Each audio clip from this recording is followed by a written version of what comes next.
100%।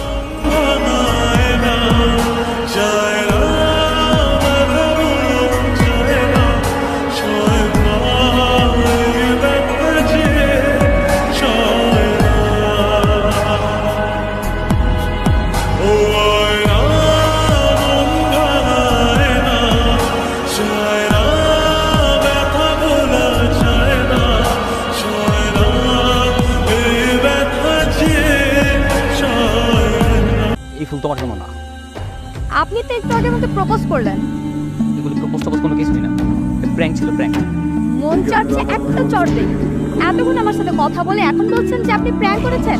কি আদব ছেলে। কেন প্র্যাঙ্ক করা কি যাবে না? সবসময় ভালোবাসা লাগবে এমন কোনো কথা আছে? মন চাইতে একটু ইচ্ছে দেখে পড়ছি। ফালতু কথা না। তুই প্রপোজ করে হাত থেকে ফুল কাটে নিলি কেন? প্রপোজের বাকিটা বেশি নেই না? হ্যাঁ